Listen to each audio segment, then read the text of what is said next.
Hello everybody and welcome back to the United Stand Fan Forum. It's Manchester United 2, Wolves 0. Man United are back to winning ways at Old Trafford, the fortress, and we are one step closer to Champions League football. And what a game that was. It could have been a lot more than 2-0, but we've got the result over the line. We're getting there slowly but surely, and Alejandro Garnacho is back on the pitch for Man United, so it's looking very, very good.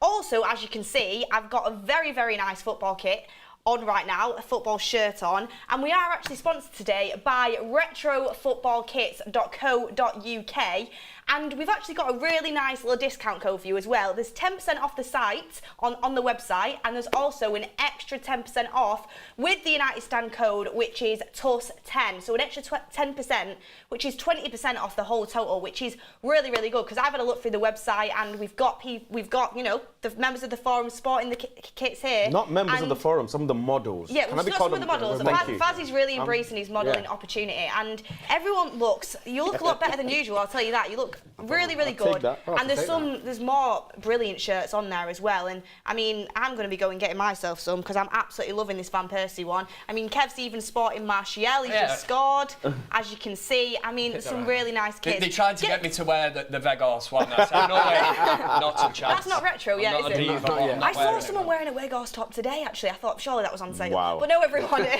guys, make sure you head over to the website. Let me tell you again, it's retrofootballkits.co.uk, and with the code TUS10 and with the website 10% off, it's ultimately 20% off, so it is a really good deal. And we'll get into the forum. Get in the comments down below, whose is your favourite? Mine's actually Van Persie, as you can see when my plat's not here. Van Persie, which is one of my favourite Man United strikers, and you know, all of them look banging. So let's get on with the show. Let's get straight into it with double A here to my left. I've usually got Faz, but I've got double A. Let's get straight into it. I mean, Man United, they should have scored more goals, but are you happy to just get that one over the line? Yeah, it's vitally important now. These 3 home games are so important that we just have to win every single one. And it doesn't matter how we do it. Yes, we want it to be pretty. Yes, we want it to be with enthralling, exciting football. But I'd have taken the 1-0. It's a good thing we got the second goal because it's vitally important. Bit of a drop-off in the second half, but just get back into winning ways and the team looking like they want to get this job done, get this season finished on a positive. And there's nothing better to walk out Old Trafford, sun shining, and look how happy we all are. We're absolutely ecstatic. That's what we want. Bit of vitamin D, a bit of mileage. I mean, the summer is looking Listen, good. everybody, make sure you get your SPF in, because if you don't, you might end up looking as dark as me. I'm telling you. So, get your SPF in. Oh, honestly, I've been absolutely... Look, I was driving to Old Trafford today. I had the windows down, I had my music going. Actually, no, I had the watch-along on. And I was driving there. I was like, I love sunny days like this at Old Trafford. And then the result on top of it was just brilliant, honestly. I mean, Faz, we're a little bit nervous about Champions League football. Yeah. Are you a little bit more confident now? Yeah, I'm feeling a lot better now that Garnacho's back as well. You know, I was saying to you that I'm a bit fearful that Rashford is out. That's one of our main goal threats. But look, we've got a replacement there, which is Alejandro Garnacho. But I want to take this time to congratulate David De Gea on being confirmed the winner of this season's Golden Glove. All of the mistakes and everything, it's okay. But at the end of the day, the season's coming to an end, and we must celebrate what's there to celebrate. And what's there to celebrate is David De Gea's Golden Glove. Congratulations to David De Gea. Congratulations to the back line who's helped him as well. And yeah, well done. I was going to say congratulations to the defence. Including De Gea. But it's a defence. I thought you were just going to say that. It's a defensive effort. So is there something called a golden sock for the defence? But a golden glove is a defensive effort. And well done to David De Gea for getting it. You can't just give him credit, he's not actually there yet. I hope he does get it, but you know, he's got a little bit away. I think it's nearly guaranteed, not quite nailed on. But to be honest with you, I don't think that's the main talking point of today's game. Fast. You know, when it's your birthday, I'm not going to wish you happy birthday. I'm going to wish your mum happy birthday, because your mum's the one that gave birth to you. It's like, it doesn't make sense. Give the man credit. It's his Golden Glove. I said, well done. To him and the defence. To him and the defence. The Golden Glove is not just a one-man thing. He's the only one that wears gloves. I know, but it's a collective. Well, Martial wears gloves as well, different ones. I mean, Kev, we'll move on to you. I mean, the chat is raiding me right now. I think they're all coming over from Mark's the final score. So welcome everyone into the chat. Make sure you hit a like on while you're here, and also if you see all of our kits, we've got a code for you. If you go to start the video, I'll say it in a bit anyway, but the kits we're wearing are from Retro Football Kits, so make sure you check them out. But we'll move on to Kev right now. I mean, a lot of people thought we'd miss Rashford. Ricky was one of them who didn't. By the way, guys, I have got a little essay to read out. He's managed to write it under the table at his wedding, where he's absolutely gutted to be. Right, actually, I shouldn't say that. Actually, he's buzzing to be at the wedding. So he's managed to write that little essay, and he's telling me, we don't miss Rashford. Did you think that we were going to miss him, and do you think that we did today, really? On reflection, no.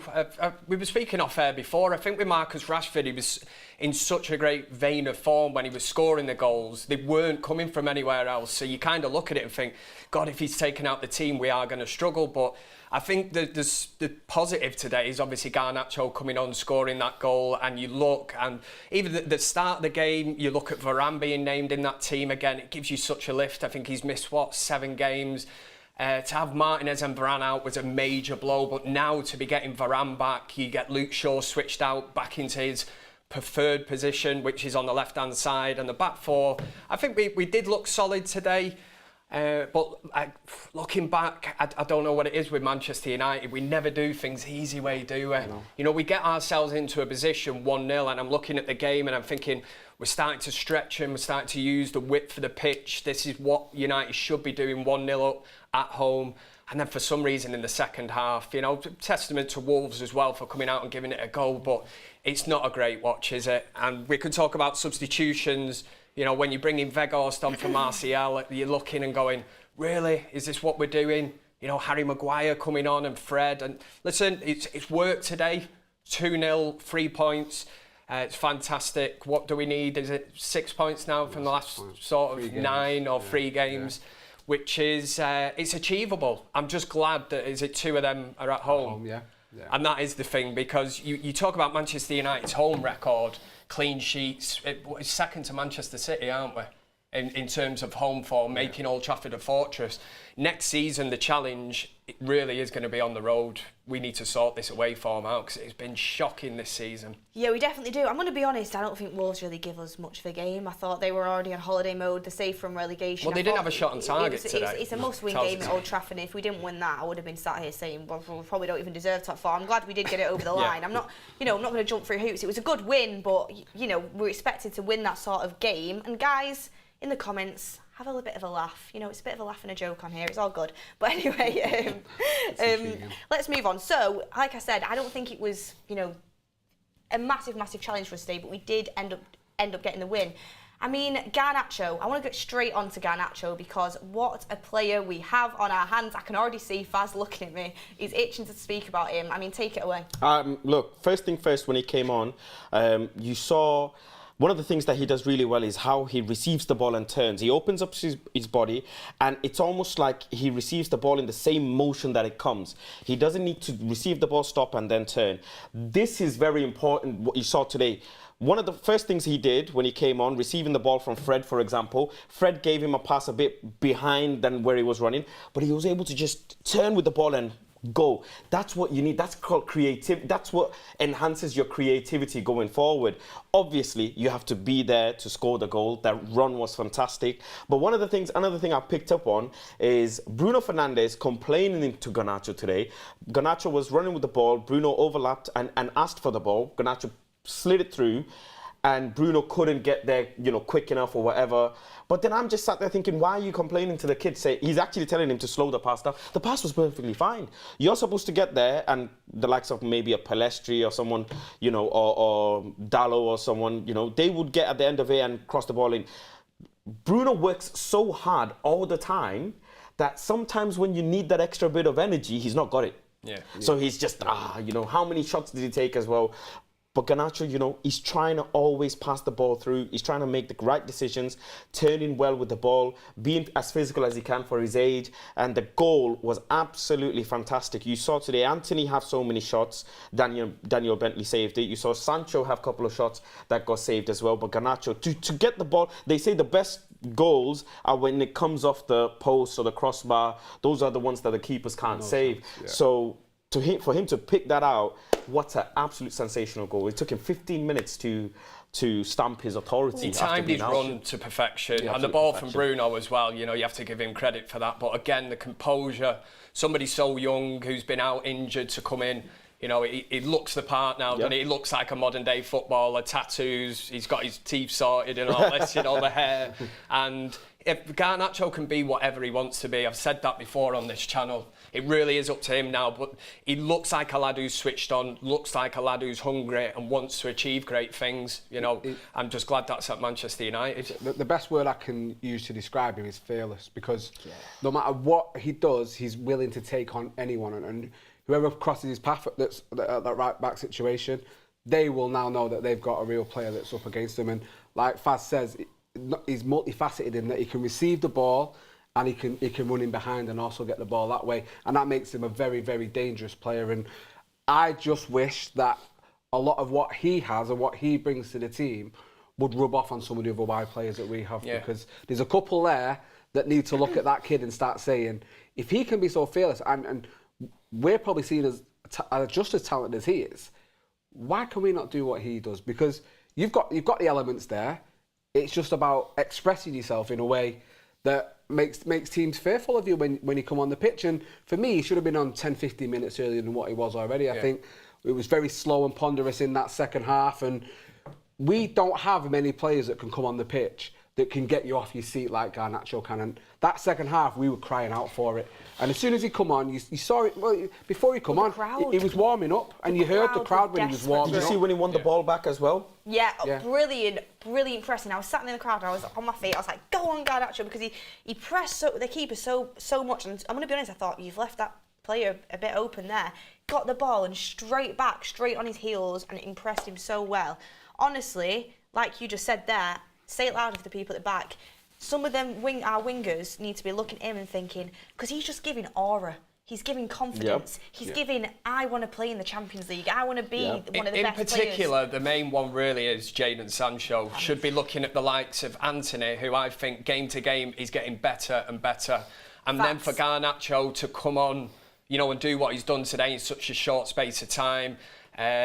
He's tenacious, like you say, the pressing, he's got his goal. Somebody like Jaden Sancho, really, it should be an eye-opener for him. He should be looking at this kid now and going, you know, look at what he's doing. The thing with Garnacho is he's been a great impact player, and that's proved right today. We've spoke about this at length before. When he comes into a game that's a bit stretched, he seems to thrive. When he started games for Manchester United, that seems to be the problem. We've seen Ten Hag take him off a few times at half-time. It has not worked out for him. So for him now, to take this moment, if he is to start the next game, it's all about kicking on from the first minute. You know, this is where games of football are totally different. The first 10, 15 minutes of a match, it might be cagey, it might be tight. Garnacho seems to come on when games are stretched, but, you know, I think brilliant talent. Yeah, I think he does that because, you know, you look at when a game's getting stretched, like you say, and fullbacks are getting tired. Another thing about him is he's relentless. He will continue to pick up the ball, continue to run, continue to go at you and make you make a mistake, or he'll fashion himself an opening or a chance. And he's so exciting to watch. And like I say, we're so lucky to have this young player come in. And, you know, these others coming back. You look at Diallo as well. We're well stacked in them areas, I think. It was a huge lift for him to sign the contract because there was talk, you know, is he going to move to Spain? You know, there's certain clubs sniffing around. So to get the lad's name put pen to paper, I know a lot of people say it doesn't mean much in terms of like modern day footballers, but you can tell he loves the club, he's settled, you know. Just the speech that Erik ten Hag did with him, you can tell they're building a really, really good relationship, like you said. Now, today, I was like, come on, bring him on. I was thinking, you know, why is he not bringing him on? And last game, I was like, he went the whole game, didn't bring him on. And I think he's, you know, when a player's first coming through, you want to nurture them into the team. And right now, I'm thinking, you know, there's only so much more you can do to hold this kid back because so long. He's doing so well. And obviously, congratulations, because him and his missus are expecting a baby boy, I think it is. So congratulations to him. And honestly, I love that. You know, a player that comes to football, does his football, you know, is happy, settled with his family. And I just think it's such exciting things ahead for this player. And I do want to actually talk about Jaden Sancho because I'm going to be brutally honest, takes a lot for me to, you know, I'm at the end of my tether, guys. I'm at the end of my tether. How many chances can this guy get? It's Wolves at home that are on beach mode. Honestly, like, I'm being serious. Ahmad's doing brilliant at Sunderland, is going to come back in. Garnacho, honestly, shows more in 10 minutes than he does has done across the course of a season. And, you know, you've got Rashford, who's a goal scorer. Antony, like you said, today, yeah, he didn't get his goal, but he could have done, and he was playing some really nice stuff. Sancho, like, he's not a bad player. I'm not saying he's a bad player, but he's just not stepping up to the plate. Is it crunch time soon for him? I think to start with, I'll say, you know, when Ronaldo was here, no matter how bad things went, I think some players took the blueprint from Ronaldo, and Garnacho's one of them. You can just see the way he moves. He's got that little, you know, young number 7-esque attitude. Jaden Sancho should have been doing that, you know, taking the blueprint of the greatest footballer who's ever touched the pitch and trying to learn. Because certain aspects of Garnacho's game that I see is he does 2 or 3 steps and he'll shoot. He doesn't do the 4th and 5th like Sancho does. Sancho, Antony, both of them, they'll do 2 or 3 steps and then they'll go into 4th and 5th, which gives fullbacks time to readjust their position, gives them their partner to come and help them. This is what you're seeing with Sancho. He's almost doing a bit too much at times. Stop the ball if you need to, because he's like a stop-start kind of player. Yeah. Do what you need to do, beat your man, and just roll the ball through. It's almost sometimes he's just a bit hesitant. He's just a bit hesitant. If he does try to just be playful and free, and you know the ability is there, he'll be fine. Because yes, he's in the right position at times to get the shot off and etc. But again, he needs to create. He needs to have intensity off the ball. When he's receiving the ball, he needs to have already planned what I'm going to do. It almost feels like, to me anyways, I don't know how other people see it, but when Jaden Sancho receives the ball, he's then thinking, what am I going to do? You're already supposed to make your mind up. That's how Garnacho plays. He's already received the ball. Before he's received it, you already see he's turning his... Yeah, he's turned his body and he's gone. How's your new workhorse weren't getting that pass? With Sancho, he's receiving the ball and then he's thinking, right, maybe this is the best decision, maybe. And in this level, you know, you need to be really intense because fullbacks are constantly studying you, they're constantly reading you, and it just doesn't benefit the team. And today you saw, as okay as it was, okay or good is not good enough.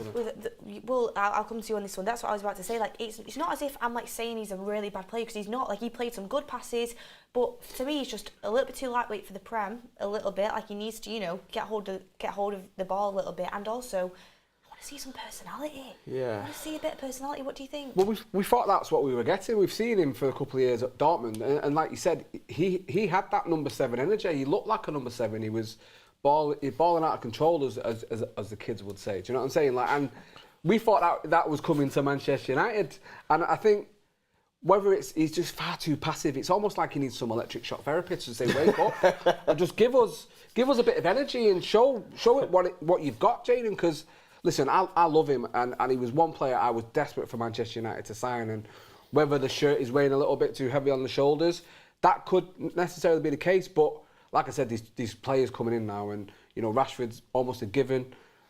Garnacho is showing what young players can do, and he's only 23. He's got a lot of football left ahead of him, and I just need. Well, we've said it so many times on this, and we just need to see him express himself in the way we know he can do it, and I just want him to be a success at Manchester United, but he needs to shape up and do it rather quickly. That's what I think. I'm wanting it to happen, but I've been wanting it to happen for quite a long time now. And, you know, you don't get all the time in the world. We'll get some super chats in, and then I've got something to come to you on, Kev. But Enjoy Writing says, sort the takeover out, Beth. I wish I could. If I could, I would. Blazers Out says, this is for Beth. Describe De Gea's golden gloves in one word. Good for United, that's 3. Blazers Out, oh no, that was it. I've done that one. It's Sir Jason says, it's time to stop being patient with Sancho. He needs to leave in the summer. Prem is hard for him. There is no place for him. I don't see it. Thoughts? And I mean, we've just kind of touched on that about Sancho, but you know, only time will tell, but it is running out. Warrior says, Garnacho and Pellistri must play against City in the final. I mean, Pellistri, I don't think has got a chance, to be honest with you, but Garnacho definitely does. I think he'll definitely have an impact for sure anyway. And we've got T. Trulent says, everyone wants to blame Eric Ten Hag for the subs, but they forget the Glazers out are to blame for not providing in January. We need help, and then we need help. Eric Ten Hag left out to dry. Correct. he's, you know, when he's looking to his subs bench, there's not that many options, but now Garnacho's back, there seems to be at least something.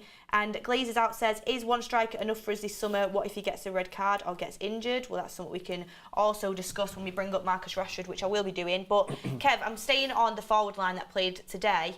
Like you just said there, you know, about you can't help but compare Sancho and Antony. When I look at Antony, I see a player that is nowhere near the finished article, does have to improve his decision making, but I see someone who's built for the Premier League, is physical, is aggressive, is passionate, and learns and listens to people around him. I just see a lot more potential as a Premier League player there compared to when I look at Sancho. I mean, when you look at Antony, how would you describe his performance today? I would say, I was going to give away my man of the match. I'd go as far as to say I think he was the main man for Manchester United today. I think he's getting better and better.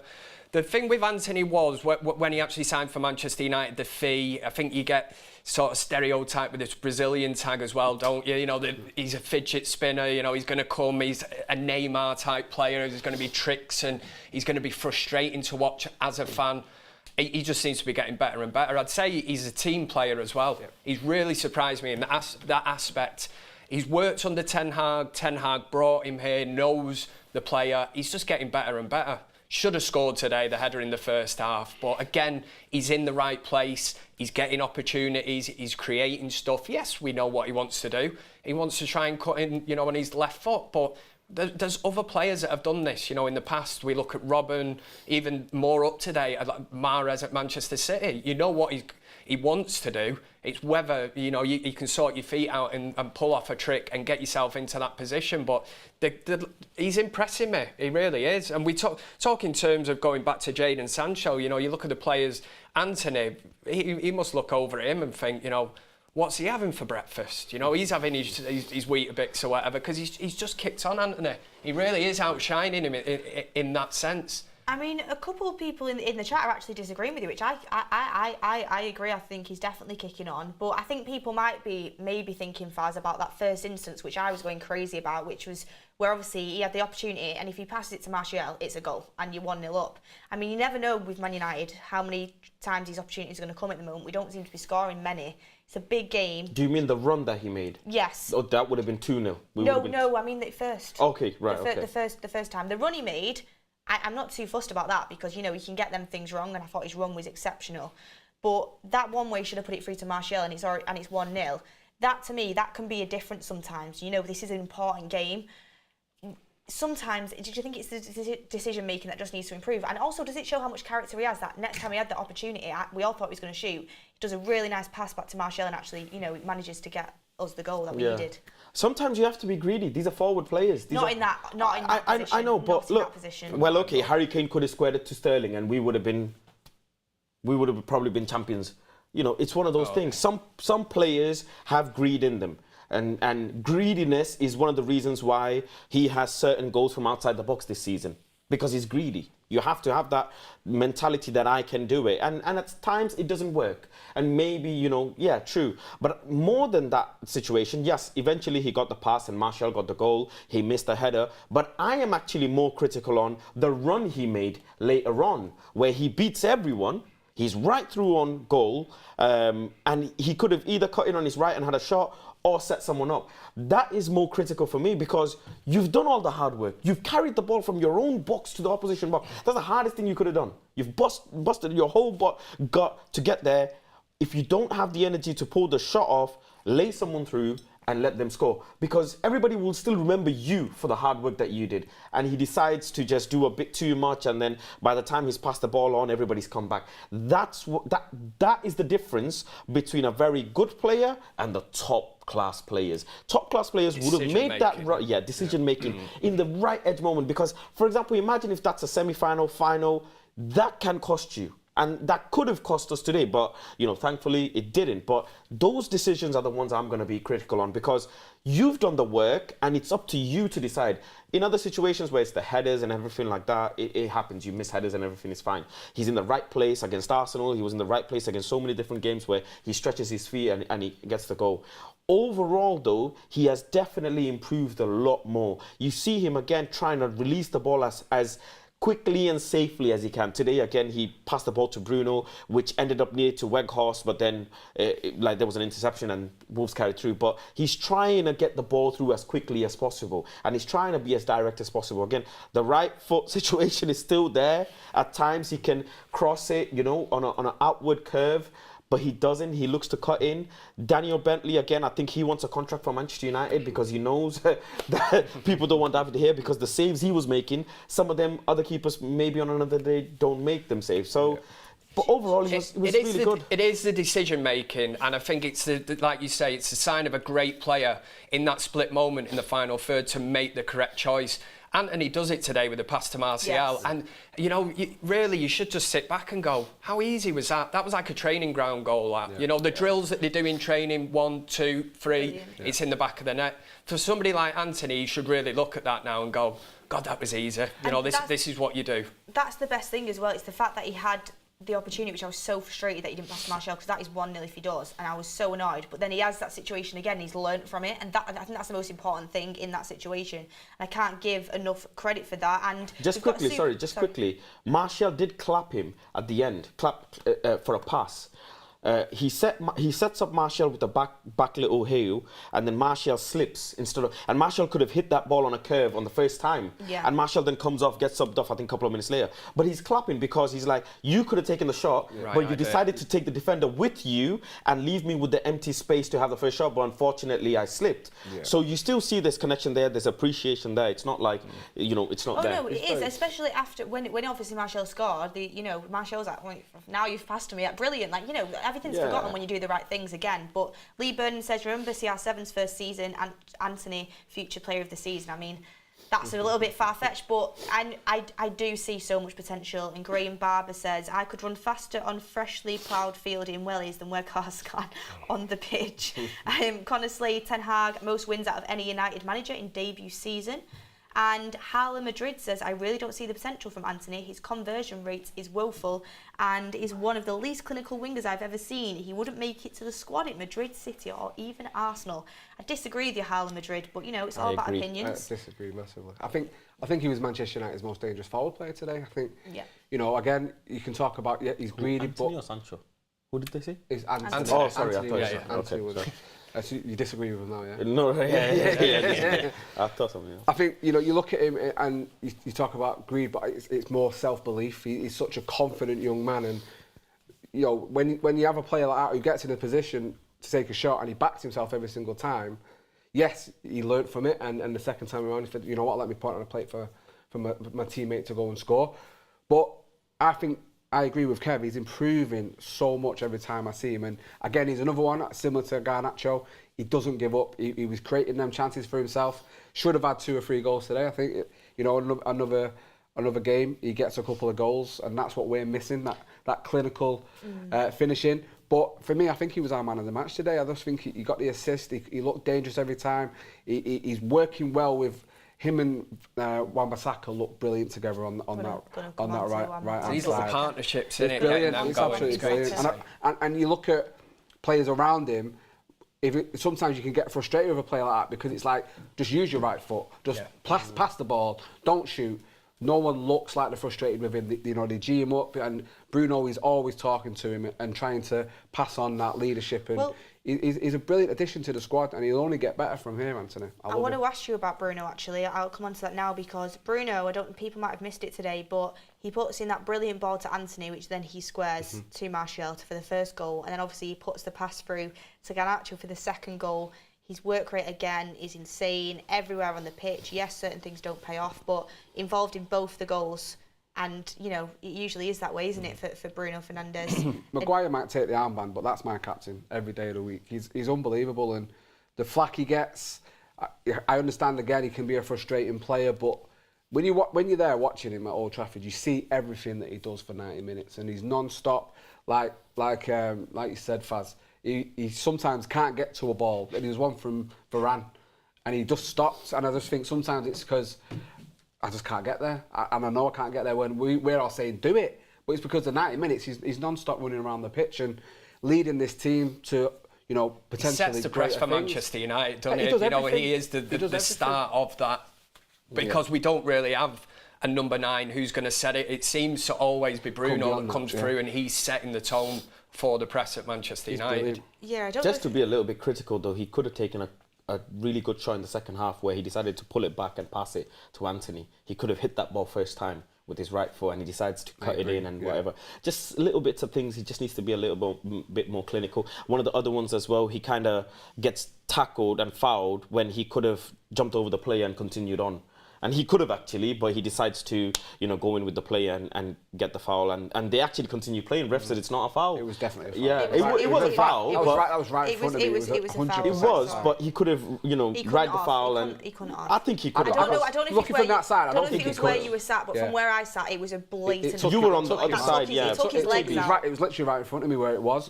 He took him out. He was not getting to the ball because in that situation, I know. In that situation.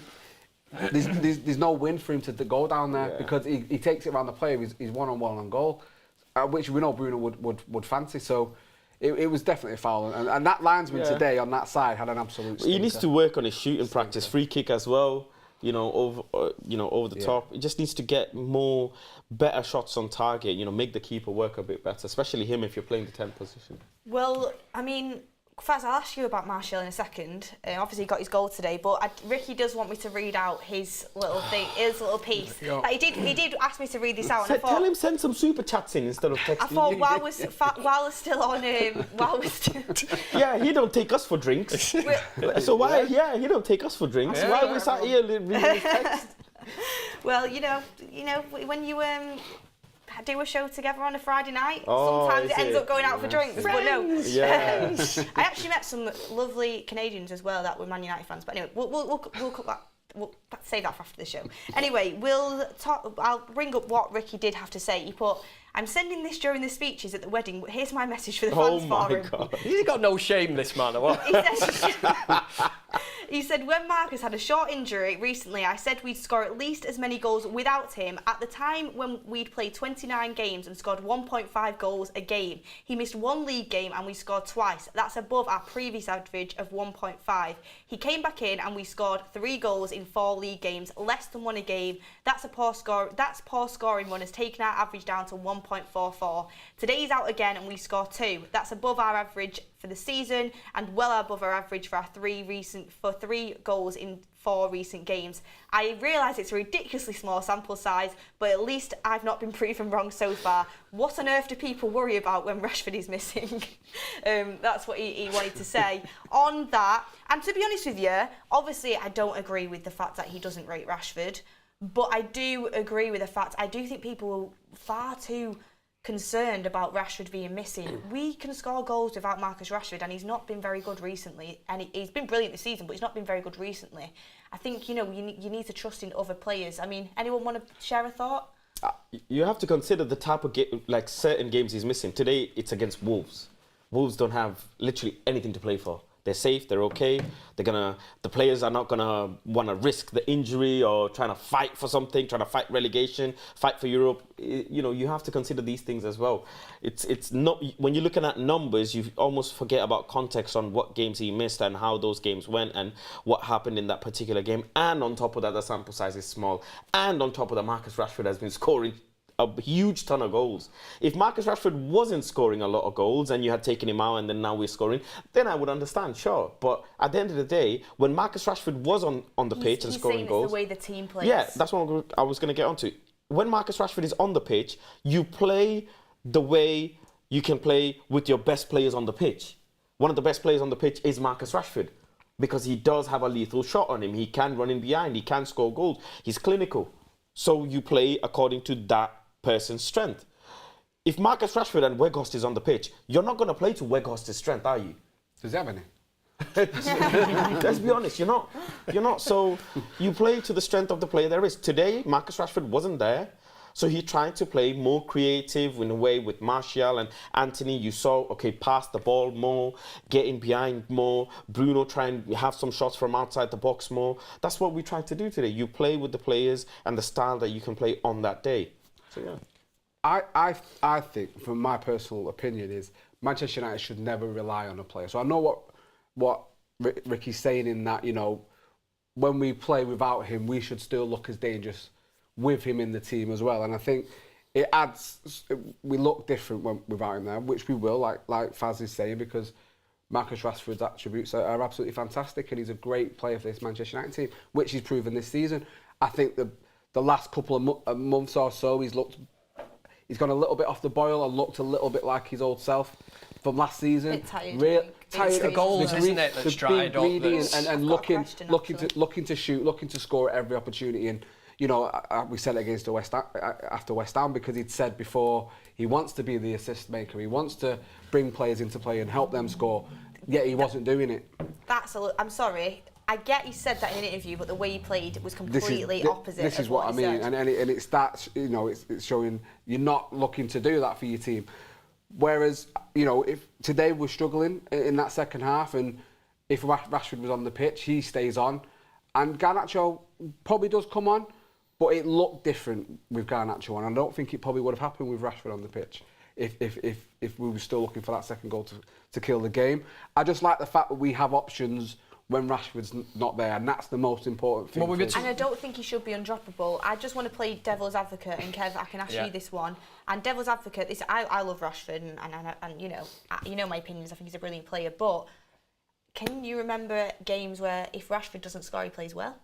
Does he have to score to play well? Do you know what I mean? I was just going to say, well, a lot of the chunk of the season, he's been based off scoring goals. Now, if you look at the amount of games where you'd actually look and say it was a man-of-the-match performance or he played really well, it's the goals that can't... I'm not going to say it masks it, because it helps us out massively, because nobody else was really contributing goals at that stage when Rashford was on that run. But what I will say about Marcus Rashford, we just mentioned about Antony and saying, you know, the final thought process. For me, Rashford really is up there as one of the worst at Manchester United. I've been waiting for years for this to click. I keep thinking, like somebody said in the super chat earlier about Antony and saying about a young Ronaldo at Manchester United, was so frustrating. Mm-hmm. You know, step overs when he didn't need to do them. And I see shades of that in Rashford's game, but he's coming to the age now where you kind of think, this should really be clicking now, because some players get it, some players don't. But Rashford, when he's in the final third, there's so many times he shoots when he should, you know, cross or make a pass. Then he's crossing when he should possibly shoot. And it's all the top players in the final third. This is where it comes into play. And I think that is one thing that's massively held Rashford back. But the goals, listen, you know, Ricky will say, you know, I'm sure if he's watching, if I say you take them goals out this season, where would Manchester United be? Ricky's argument would just simply be, well, somebody else would score them. Who? Yeah, somebody else comes in. But again, look, you can't rely on Martial because of injuries. He would say he'd be creating more chances, so you wouldn't need him to score them. That's what he would say. I just want to make 2 points. Who has Marcus Rashford played with most this season between Martial and Weghorst? Weghorst. There you go. Yeah. So that's one, right? This is a huge point, because Weghorst has been a makeshift striker who's been putting a 9 and a 10 in some random areas on the pitch just to fill numbers almost. Mm-hmm. Weghorst can't get in behind. You could have the best crosser of the ball, let's say. Weghorst can't score a header. Weghorst can't score a volley. He doesn't have a shot on goal. So who are you creating for as well? You have to consider that, right? On top of that, was it not a few seasons ago when Rashford and Martial had some of the freaking most amazing numbers when it came to goals from the forward line? Yeah. I mean, what about them? Obviously, there's two sides to the coin, and I think when you look at I think we all agree when you look at everything Rashford gives, he's definitely, you know, a brilliant player that we do miss in this team, and but he shouldn't be undroppable. Is what I don't think he should be undroppable, and no player should. But I do want to move on to the defence today. I mean, I'm going to start off with someone who was up there for man of the match for me, which was Aaron Wan-Bissaka. Thought he was brilliant. I mean, Double A, what did you think about him? And obviously you mentioned his relationship with Antony. Yeah, honestly, I can't. You know, my dad's sitting with my dad, and my dad's very hard to please. He doesn't like anyone, not even me. And honestly, he's like, he was talking about how could he be an £80 million player in this, and we spoke about that. But with Wan-Bissaka, he's honestly like he was raving about him today, and You know, that to me says everything about what Wan-Bissaka has now become to this team. And like I've said previously, in January, he was dead in the water in this club. You know, we thought Ten Hag wanted him out or he wanted to go. There was no clubs to take him.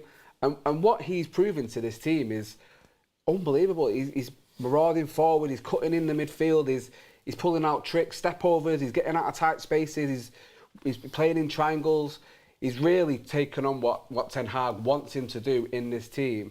And he's excelling to an unbelievable level. And listen, if it came out, if you ask, I'd like them both to stay, but if you ask me which one I'd rather stay at, him and Dalot, I'm taking Wan-Bissaka every single day of the week. Really? I think he adds so much more to the game. He's better defensively, which we know. He's trying to improve going forward. I think he's actually better than Dalot going forward. Dalot's crossing for me is terrible, whereas Wan-Bissaka looks to be a lot more intricate in the box and look for those 1-2s and even looking to try and take shots on in some occasions. And like I say, that partnership with Antony is a lot better than what Dalot has with Antony. So for me, he's building a relationship and he's proving, for me, undroppable at that right-back spot now. Well, I remember when we used to always say we have no right-hand side, we have no right-hand side, everything goes down our left. Now, predominantly, like the majority of it's going down our right. Yeah. And Wan-Bissaka, I don't know what Ten Hag has been cooking up with this guy. And obviously, I've got to give him credit because he's obviously put the work in himself. He said that in an interview. But his pressing is excellent. His trigger points when he comes into press, the way he, positions himself, sometimes inverted, and sometimes, when Antony moves inverted, he moves out to the wing. His positional play, everything, the engine that he has, everything about him is honestly right up there. I mean, Kev, is he now the first choice right back for Ten Hag, do you reckon? I think he is. I think if you look at the games that he's selected for as well, I mean, if we've got a game that's obviously, like, say, a Newcastle or an Arsenal, he tends to go with Wan-Bissaka. I think it's purely defensively. I think your points are absolutely spot on that going forward is an element of his game that he needs to work on, but defensively, it's mind-blowing what this guy has done, because it was not long ago we were all sat here saying maybe he needs to go out on loan, maybe back to Crystal Palace, that'll be the end of him. It's unbelievable what he's done. To think that Ole Gunnar Solskjaer was in the stands today at Old Trafford, he must have been looking at Wan-Bissaka and going, wow, from when I had this player, obviously Solskjaer brought him to Manchester United, but one of my criticisms of Solskjaer at Manchester United was none of these players actually improved and kicked on. Now, if you think there's one season Erik Ten Hag has had, Aaron Wan-Bissaka, and the improvement is mind-blowing. He actually looks like a £50 million player now, and that's the biggest compliment I can pay to him. Because before, he was getting rinsed for that price We tag. were buying potential. But I think he actually looks like a £50 million player now. I don't know if he's quite at that point, but I do think Right, 44 he's million. massively. Give me 44 okay. he's massively improved, and honestly, if I really like Dalot as well, I really do. But if I had to pick at the moment on form, Wan-Bissaka would be my choice. But I wouldn't sell Dalot. I wouldn't. I do really like Dalot too. I think we've got two great right backs now. I was watching Leverkusen the other day. I know it's only, I've not watched him that much, so I can't say for definite. Everyone can have poor games, but when I look at the profile of Frimpong, he's decent, but I much would prefer to keep these two. He's defending one-to-one. A lot of people will say that in terms of world football, that Kyle Walker, you cannot get better. If you want somebody to do a job on someone, Kyle Walker's fantastic at it. Wan-Bissaka is up there, and he's had great days, man. We've seen him, Mbappe kept him quiet. The likes of Neymar, Raheem Sterling when he was really on it. Yeah. This guy is honestly getting home, car keys out of his pocket. Sterling and Mbappe, everyone's in his pocket. But we need to see. This is why I really want Champions League football, because when you play Champions League football, you want to be playing the best teams. Yeah. I would love to see Vinicius Junior and Wan-Bissaka, because I was speaking to my dad about it. My dad likes Wan-Bissaka, but he's not the beast fan. Obviously, we are playing him in the pre-season tour. We'll see, what the lineups are for that. I think that is in Texas on 26th July. Yeah, Houston, 26th July. Don't get me wrong, but Champions League's a big opportunity for that. I was speaking to my dad, and my dad was like, I do think he struggled against Vinicius. He rates him so highly. And I went, yeah, but what about happening with Mbappe? And he was like, Vinicius is just, at the moment on fire. I'm like, yeah, but it'd be a really interesting duel to see that, because I was fascinated. I watched obviously Man City, Real Madrid, and to see Kyle Walker against Vinicius, it was like, he got a bit wow. of a run around, didn't he? Do you know what? If it was a boxing duel, I'd probably go as far as say it was split down the middle. I think level on points. The two of them just went at it. It was just so interesting, you know, to watch the way it went. We spoke about. Oh, maybe I have done it. Speaking about players being fearless, and he's one. He never. Even when he looks beaten, he's never beaten. Even when a player looks like he's got past him, recovery tackle is the best in the game. I don't think there's a player that can do it like him. You know, James Maddison talks sense. You know, he was saying it not long ago. But that will be a great battle against Vinicius. And I think, you know, Varane there, or if it's Kim Min-jae or whoever, he looks, you know, he's got that freedom now. And that's the level you want to excel at. We want to be in the Champions League next season, not pissing about in the Europa League, going to Kazakhstan on a Thursday night. To say Wan-Bissaka and Vinicius would be a good matchup and you're excited to see it is the highest level of respect you can pay to him, because that shows the level he's at. Really. And these players, their levels will raise. I'd rather him than Delo, though. Let me tell you. I'll bring you in, Faz, but I just want to mention this super chat from Alvin Kenny. The rest of the players need to look at what Aaron Wan-Bissaka and Dalot are doing. These players are what we need, players that improve and get better. And also, we had a super chat saying that someone thought they saw you next to Ollie. Were you sat near there? No comment. No comment. What did you want to say? All his attributes are great, but one thing I want to point out, how he's helped Ten Hag tactically. One of the things that Ten Hag is obviously trying to do is play possession-based football, meaning you have to have players who can receive the ball from the keeper. What you've seen this season so far, if there was an award for player of the season for half the season, I would give it to this guy, because he is able to soak up so much pressure. And if for example, if the oppositions are playing 4-3-3, 4-2-3-1, you have certain wingers or certain forwards curve their run trying to press you, he's able to beat them. What that does is take one guy out of the game fully, and now you're in space. What he's also done, which I've again witnessed today, is at the start when he started playing, Ten Hag is constantly telling him, keep up with your back line, go up to the halfway line, press up forward, press up forward. Today I saw him not doing that, not asking him, because he's already there, he's already higher up. Once you get the ball, you've received it, you've done whatever, you've passed the ball, don't stay static. You then have to move, because it's what we call total football. You have to find areas and gaps of spaces where you have to receive and play the ball. Reference to Man City game. How he was able to receive, turn players, this is in their half as well, and release the ball. This has helped so much benefit to the team, because that's the type of football we want to play. Going into next season, I think he's going to be the #1 choice for Ten Hag if he can get better at just his, you know, being able to maybe put a good ball in, put a good cross in, because Dalot is still better than him when it comes to the last final third of the pitch, when it comes to just slotting a ball in, passing, shooting.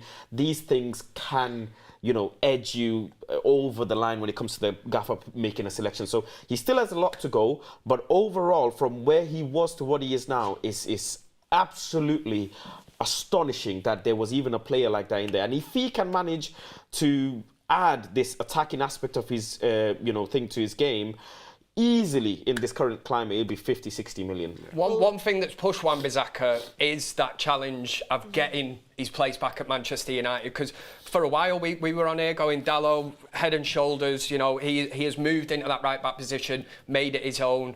But again, testament to this lad, because he has come back. He was fit for ages, and you look at how low down the ranks he was when Malacia was playing right back at Fulham. Yeah, it's crazy. You know, that to say that was happening, and Malacia did a great job there, although he did look uncomfortable against Willian of all people. But you know, we thought there's no way back for Wan-Bissaka now, and you look at it now, and it's like you just don't drop him. You almost feel a bit fearful when he's not in the team, and that's a massive compliment. Shown great. I just want to say this one point quickly. I spoke to a player. He played against Bissaka in pre-season, and he played against Malacia in pre-season. Obviously can't say who the player is. The player told me Malacia wasn't scared. Bissaka, one time, after that didn't want any more. Yeah, exactly. This is a winger telling me this. Well, James Maddison tweeted out, and that's Agent Faz over there with his contacts. But no, tell you what, Southgate needs to find his number soon, genuinely. But let's move on from Bissaka, because, you know, we spoke about him quite a bit, and I do want to get on to, because it's nearly time to go already. Why does it go so quickly? I want to get on to Lindelof and Varane, because, wow, I loved it. I loved it. I love Luke Shaw back at left back, even though he's been good at centre back. Yeah. I love Luke Shaw back at left back. It gives us so much more. And honestly, I mean, Double A, start with you. For me, Lindelof's undroppable right now. A lot of that's because there's no Martinez. But I mean, he's another one that has come in and proving his worth to the team, and that's all you want when these players come in that have been on the fringes or the peripheral of the team. When they come in, they show that they are there mentally, physically. They get the game plan and they add value to the team. And pretty much all the players have done that this season, like we've said. And for me, Victor Lindelof, again, another player who, you know, was talked about wanting to leave, wanting to get first team football, which he deserves because he's proven that he's a good footballer. And it was maybe, you know, underrated a little bit. And United fans were saying, oh, look at him. And we've said it before, it's because he gets lumped in with Maguire. But alongside players like Martinez and Varane and Luke Shaw, when he plays against good quality centre-backs or partners, he shows that he has got great footballing brain, great footballing technique, and he's just a brilliant defender. He's a great defender, and I love the fact he plays for Manchester United at this moment in time, for sure. That's what happens when you're fighting for your spot, and he's fighting for his spot, and he's doing brilliantly. I think he's even become a lot more aggressive recently, which I like. And just a quick update for everyone. Zadan Brown actually provided the super chat for this. Screamer by Ahmad, 14 league goals now this season. One boy. That's what I mean when I say Winger's got to step up. You know, Ahmad's going to be coming back in, and if he's playing like this, he's going to be knocking on the door to be starting games. I really hope so. I'm excited for his pre-season. But another player we'll get onto is Varane. Come back into the team today. For me personally, not his best game, but I do think he did well. I think Diogo Costa did bully him a little bit in the first half, and his passing weren't great either. But, you know, it's good to see him back, isn't it? Yeah, it is. I was fearful that why is the gaffer starting him? You know, want to be careful. But he's obviously took him off later on in the second half. But Costa did bully him a little bit. But it's just nice to have him back. He brings some sort of a calmness, some sort of leadership to that back line, and it's very much needed. As much as Lindelof and Shaw have done a fantastic job so far, that's as to where it stops. Thank you very much. He's seen it through, and Shaw can now go back to his preferred position and do the good job there. But it's interesting to see how there is a partnership between Varane and Lindelof. And this is as much as credit it is to, you know, some players holding the job, it's a huge amount of credit to Lindelof, because let's not forget there's a particular centre back who said, well, there was talks that he never got partnered with good players. And all of a sudden, Manchester United are mixing and matching all of these players, and they seem to be doing so well. So it's credit to these players. And yeah, Costa and Cunha did you know, have certain moments and times of physicality, but that's expected. Costa is a bully as he is. He's always trying to do that, right? So it's okay. I was very happy. His passing at some times was a bit off and etc. And you expect that. It's just a bit of rust. First game back, isn't it? You know, that's why I let him off, because I know, you know, how good 7 he games is. he's missed, isn't it? It's a hell of a lot of football. And it shows as well how much Ten Hag wanted to have Luke Shaw back at left back, I think. Yeah, I think we've like we've said, we've missed Luke Shaw going forward when he's not at left back as much as I like Malacia. You know, Luke Shaw really is that quality going forward in his endeavour, and his overall game. I think that 1v1 run that he made, remember? Chasing the ball back. Oh Luke yeah, Shaw. He got back and made that tackle. Wow. That tackle was wow. So I don't want to brag, but this is all in front of me at Old Trafford. I see everything, and like that tackle was right in front of me, and I even said to I know where you're sat, because I'm sat a bit above you. The corner flag at Stretford. And I even said to my dad, the good thing about Luke Shaw, we talk about him for a second, is we always see it. Well, I've always noticed that he puts a bit of the weight on at the back end of the season. He's so trim now. He's looked great all season, and you can tell that's because he knows now he's in a fight for any minutes in this team, and he has to be on it all the time. And there's no letting go. There's no sort of, you know, putting it in the back of his mind and resting on his laurels. He's fully looking professional now at the moment, and that whole back line is really impressive for me. Even the goalkeeper. This is a performance he's dished after. Out, he's helped by the defence all the time. This is a performance after extending the contract. Don't forget. Yeah. Players after they extend contract, they're like, hey, listen. Well, everyone said holiday time. Everyone said he was fighting for the contract, and that's when he drops off, Luke Shaw. But nothing could be further from the truth now. He looks like a Manchester United player for me. Just on Varane, I was going to say it was a huge positive when I heard he was in the team to get sort of minutes under his belt, as they say. We've got now like 3 Premier League games. We take them all cliche, but each game as it comes, the sooner we can get top 4, if we do, wrapped up, qualification for the Champions League, that for me would have been Ten Hag's main sort of target for this season. But we can't help but not look ahead, and I'm sure Ten Hag is, with the thinking of playing Varane today and getting minutes into him. the small matter of Manchester City in an FA Cup final, which he will be looking and thinking, if I can get this guy, you know, we need to wrap him up in cotton wool, but working up towards, because it's not that long off. Yeah. But he will be looking and thinking, who is my back four for that game going to be, or tactically, what's he going to do? But yeah, to get this guy, he's a Rolls Royce, isn't he? You park a Rolls Royce up for 2 months or whatever, it's still a Rolls Royce. He's not a 2023 plate Rolls Royce, he's a 2015 He's a vintage one. plate maybe. Yeah. I mean, Still a Rolls Royce, though. We still take that, though, don't we? You can always put a personalised register on it, it's all right. Alan Kenny says, Lindelof got moved in position for Varane and still looked brilliant. Yep, he did. And this is what I mean when people were trying to, like, you know, obviously we've been linked to Kim Min-jae and he plays on the left for Napoli, but he's right-footed. These players, if they're really good quality, they can play either side, to be honest with you. And Martinez obviously is the left-footed on that side, and we know Ten Hag prefers that. So if Kim Min-jae did come in, it would be on the right. But yeah, Luke Shaw, again, like you said, unbelievable today. Absolutely unbelievable. And I honestly think the back four we'll see for the final is the back four we saw today, if I'm being honest with you. I mean, Kev, would you agree with that? Oh, massively, massively. And just on the Lindelof, the upturn in the form that he has produced has been unbelievable. But I am going to have to say that a huge part of probably his form dipping was playing with Harry Maguire. I'm not. I don't want to blame him, you know, totally, because I don't want death threats and all that again. But I'm going to have to say the proof is no coincidence that Lindelof, when he's been partnered with other people, has looked an absolute class act. Yeah. So, all right, but what, when he plays with Harry Maguire, they're the Chuckle Brothers, you know, they're this, that, memes being made up. But now that Lindelof's with, you know, he knows his position, and when you're playing with somebody, playing with Martinez, playing with Varane, playing with Luke Shaw, he looks flawless, and you look at him and think, this guy's he's a different animal altogether to the one that has been labelled as playing with Harry Maguire. There has to be a massive part of it. Yeah. I don't know if you guys saw the podcast of Nemanja Vidic with Rio Ferdinand, but Vidic said, I'm referencing that, Vidic said in that podcast that the reason why my and Ferdinand's partnership works so well is because I could trust him with my eyes closed. I knew that there's someone there who is so good on the ball, so good at tackling. He's just as aggressive as me. He won't pull out. He's all of these aspects of his game is so good. So if I make a mistake, I'm okay. He's got me. And if he makes a mistake, I have to be there for him. And that's what you call a true partnership. And that's what Harry Maguire has with no one in Manchester United. No, Maguire even made Varane look shaky, and that shows you the pull of what Maguire does. If he can make a play like we spoke, waxing lyrical about Varane and how good he is, if he can make a player of that stature and that experience look shaky, he'll do it with everyone. And unfortunately, like I say, Lindelof has been really dragged down with that. You know, people calling him Magaluf and everything like that, which is unfair. Mark. Hey, I didn't want to name names. I mean, it's like the whole McTominay and Fred thing, McFred, but, you know, they're both not great. Fred, though, came on, like, he's been crap recently. Wow. He came on, there's step overs going, there's tricks, he's looking like prime Brazilian. How does I honestly think it's the sun.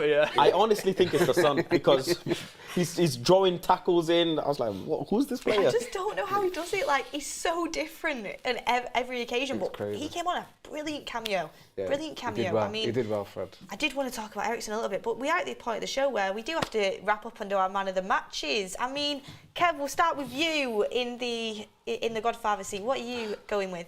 Yeah, Dan James. Thought he was brilliant today. I'll give it away earlier, didn't I? I really would be. I was going to say, I thought Lindelof was absolutely brilliant today, but I did say earlier, and I think I'll stay with Antony. Just because I'm getting more impressed with what I'm seeing. He got the assist today, and work rate, you know, more than anything. I'm sure some of the younger kids might look at it and go, oh, you know, he should be scoring 3 overhead kicks a game and this, that, and where's the fidget spin move and this and that. But I'm not asked about that, man. He's, like I say, he's a vital part of the team at the minute. Yeah, the system and how they want to play. And Ten Hag obviously trusts him. So Kev's man of the match. Go for it, Kev. You stick with that. Thank you. Don't I'm sticking to my guns. Yeah. It's this seat. It makes me very opinionated. Faz? I'm a bit like, I don't know. I'm not sure, because a part of me wants to actually give it to Bruno, because he is the one that's creating and having the vision to make these passes that get the players to get an assist and have an easier assist. He's obviously worked so hard today as well, drawing in fouls, making fouls. Casemiro as well on the other one, breaking up the play, just stopping players here and there, collecting a yellow card. I don't think it was a yellow card, but I have a bias. Yeah, but overall, in the whole game, I think if Antony just about edges it because he's always having some sort of impact on his fullback. He's always drawing his fullback to him. Sancho, on the other hand, just to mention it, at times you see there's a distance between Sancho and his fullback because the fullback isn't scared. They're not scared. They're like, oh, if Sancho goes, I can catch him, I can tackle him, I can push him. Antony, you always see he's dragging one or two players really close to him, and that helps other players find areas to run in behind, to maybe get behind the goal or be in a position to score, etc. So it's very important. And I see something that's working where those one-touch passes, like Bruno setting him up, him setting someone up, always. I think he's had like 2 or 3 shots today, but he's having those shots because he's been in the position to get those shots off, and obviously Bentley made some good saves, but overall you can see how he's improved. He's not doing too much of the flair. He's got a little bit in him here and there, which I personally enjoy, but yeah, he's just been really, really good going from strength to strength. So yeah, Antony, so we've got 2 out of 3 for Antony. Double A, what are you going with? Yeah, I think first of all it's nice to say we've not had it for a couple of games, but we've actually got a few candidates, and that means the team's played really, really well. I was just going to, when Faz reeled off 4 or 5 players, I was saying nearly half. Yeah. How many times it's nice. Last couple of games, we've not had that at all. So, special mention to Wan-Bissaka. I think he had a great game today, continuing that great form that he's shown. Lindelof, I think Varane was really classy today. I know you said about his passing and getting bullied by Diego Costa, but the calmness he brings to that back line, coming in after 7 games out, was really a Rolls Royce, like we've said. Bruno, again, captain, fantastic. My captain, I absolutely love him. But it has to be, I better be careful saying this because he got my Twitter account suspended for 12 hours last time. The fella from the favela, he's from a place called Little Hell, and he gave Wolves hell today. And I think he was, full of endeavour, full of willing, wanting to be the player to the man of the match and be the star player for the team. Got the assist, should have got 1 or 2 goals. Has to be Antony for me, definitely. Got 3 out of 3 for Antony. And I got a few comments saying Mark must have not been watching the same game as you. I'm assuming he didn't really rate Antony that highly then from them comments. And I have to say, I think that does show sometimes when you're at the game compared to when you watch it. We were there, we saw it. But sometimes, it just depends. People see things in a different way. I might be getting that wrong, but I have a feeling that's what that's about. Rahul Chopra says, FYI, another worldie from Amad Diallo just now. Another one? Not another one, surely. Is it the same one? Surely, I think it's the same one. I think you're a bit late. To the party. But, I'm going to watch that after this, actually. Luton Town, it's the playoffs. He's doing well, isn't he? So, my man of the match, actually, I really thought Antony played well, I have to say, but I think I would go with Bruno. You'd have to really, wouldn't you? Could have got a full house. Wait, I thought you said David De Gea before the show. That was off there. Not with them passes out from the bottom, not. Almost, you know what I'm talking about, Mel. We almost made it the whole show. Guys, I'm having a laugh. Chill out. Not really. But no, I'm going with Bruno, but Wan-Bissaka and Antony are both up there. And Casemiro was good too. Sure, there's so many Lindelof. We played well today. I thought, Wolves made it a bit easy for us at times, but yeah, it was good. Old Trafford is the one. And finally, we are over the time. Literally no explanations. Score prediction for Bournemouth. 3-0. 1-0. 2-0. I'm going with 1-0. 1-0 away from home. Just got to get the job done. If Chelsea can score 3 there, we can score 3 till the end of the season now. Let's get your comments in the chat. And before we go, as you can see, all of our shirts right here are unreal. I've got the Van Persie one on, and we've got, Faz is absolutely loving the modelling. Kev sporting our goal scorer of the day, Martial. We've got, I love this white Vodafone one. Some really good kits, and these are just 4 out of the ones that you can get as well. Some really good ones over on retrofootballkits.co.uk. We did say at the start of the show, but if you missed that, make sure you head over there because we do have a discount code for you. 10% off site-wide and also 10% off with the code TUS10 for an extra 10%. So that is overall 20% off. Get yourself a really good bargain on some really good I mean, you can get a United shirt, you could get a club shirt. I mean, there's loads of different other clubs on there, club or country, some really good ones. So go and check that out. There's thousands of genuine shirts and they are all 100% genuine. So make sure you go and check that out after the video. But thank you everyone for watching. Thank you for all the super chats. Make sure you comment down below what kit's your favourite. I'm going to be a bit biased, but I think it's mine. And also comment down below your score predictions for Bournemouth too. But Kev, Faz, AA, it's been a pleasure. It's a sunny Saturday. Everyone go and enjoy the rest of your day. And hopefully Sunderland and Ahmad manage to get through against Luton. We'll see what happens there. But we'll see you on the next one, everyone.